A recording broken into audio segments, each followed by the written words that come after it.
Bonjour à vous, j'espère que ça va bien. Mon nom est Robert Savoie. Je vous présente ma première vidéo de mon défi 50 vidéos. Créer votre voix avec sa voix. C'est-tu beautiful, ça la gang? Moi, je trouve ça extraordinaire.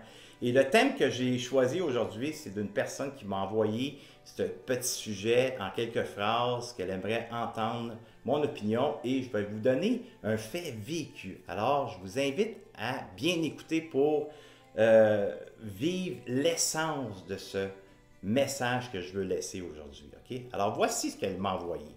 Comment fait-on, mis à part la force de ton intuition, pour rester focus et fort devant les perceptions de d'autres personnes? Alors, voici mon fait vécu.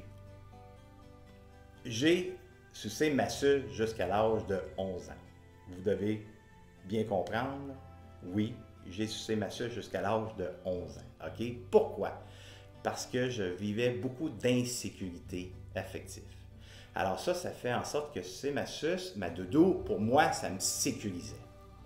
Mais à l'âge de 11 ans, je me suis fait attraper par des amis de mon frère qui est le plus vieux. Alors ça fait quoi? C'est que j'ai eu honte, je me suis senti coupable et pour ne pas ressentir cette honte-là et cette culpabilité-là, mais là, j'ai pris le contrôle de tout ça et j'ai pris ma suce et je l'ai jeté. Quand je parle de contrôle, c'est le rationnel qui a eu la force de dire, là, jette ça pour ne pas ressentir ce que je viens de nommer. Alors, j'ai eu cette force-là. Mais par contre, le fait de ne pas m'avoir occupé du pourquoi que j'ai sucé ma suce jusqu'à cet âge-là, mais je l'ai remplacé par une autre fuite qui était la bouffe. Alors, dans 6 mois, j'ai pris 30 livres. Pour un garçon de 11 ans, prendre 30 livres en 6 mois, c'est énorme. Alors, là, quelques années passées, il y a une prise de conscience qui monte. Je prends connaissance de ce vécu, cette expérience qui vient à l'âge de 11 ans.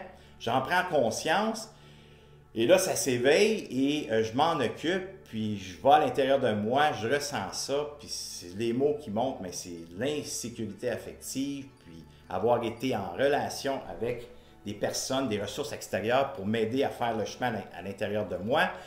Ça fait que là j'ai eu une prise, j'ai un point de départ. Pourquoi que je mange mes émotions? Alors là, je suis fier de ça, je suis content, j'appelle mes amis, on s'en va dîner ensemble, un couple d'amis qu'on a. Je leur raconte ça sur l'heure du midi, puis à un moment donné, il y a un des deux qui prend la parole, puis elle dit, tu sais Robert, là, tu devrais peut-être arrêter de toujours être dans ton passé. Tu devrais peut-être écouter plus davantage la loi d'attraction, des phrases positives, tu sais, ressentir ce que tu veux dans la vie, tes rêves et tout ça. Tu sais, la vibration, l'énergie puissante, les miracles, tu devrais là, davantage focusser sur cette direction-là au lieu de toujours aller dans ton passé. Et là, moi, je suis assis, puis je viens nommer ma prise de conscience avec sensibilité, émotion, comment est-ce que je suis fier. Et là, je m'observe, puis qu'est-ce qui est là, c'est je ne suis pas entendu. Je ne suis pas entendu. Je vis de l'impuissance au moment présent. Alors, c'est important, la gang, de ne pas s'abandonner, de ne pas se lâcher à ce moment-là, quand les émotions s'éveillent. Parce qu'une émotion, c'est imprévisible. Ça monte, puis c'est qu'est-ce que je fais avec qui est important. Alors, ce qui est monté à ce moment-là, c'est sûr que c'est l'impuissance de ne pas avoir été entendu. J'ai juste le goût de m'en aller, d'abandonner, de dire « Hey, je ne suis pas entendu », puis je me fais faire la morale. Là. Non.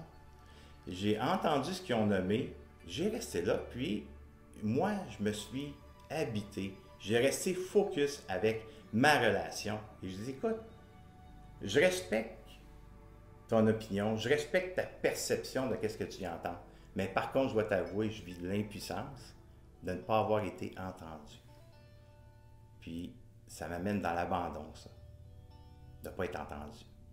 Alors, la discussion, elle s'est arrêtée, puis on a continué. Puis moi, le fait de l'avoir nommé, moi, j'ai resté en relation avec moi. Je ne peux pas changer sa perception, puis c'est pas d'essayer d'y faire comprendre. Tu n'as pas compris, puis tu devrais me comprendre, puis tu sais, je te conte une histoire de ma vie, moi je suis tout content de te raconter ça, puis là, je suis même pas attendu, puis... On peut rien faire pour ça à part de continuer à s'habiter puis de nommer ce qui monte au moment présent, dans le ici et maintenant. Alors, je vous ai conté une histoire, une tranche de vie. Ça peut être dans vos relations amoureuses, parfois que vous n'êtes pas entendu, que vous vivez de l'impuissance. Et cette impuissance, mais vous fait vivre toutes sortes d'émotions. Lâchez-vous pas. Restez habité avec qu'est-ce qui est là, puis nommez-le dans le meilleur de vos connaissances, guys. Et ça va faire toute une différence. Alors, la clé numéro 1, quand vous prenez une prise de conscience où vous êtes en relation avec les autres, ils ont leur perception, on doit les respecter comme on veut se faire respecter. Et ça, c'est de s'habiter, de continuer à être en relation avec soi et ne plus s'abandonner quand les idées des autres viennent éveiller des choses à l'intérieur de soi. Alors, guys, je vous aime, merci et j'ai bien hâte d'entendre vos commentaires suite à ma première capsule. Merci, bye bye.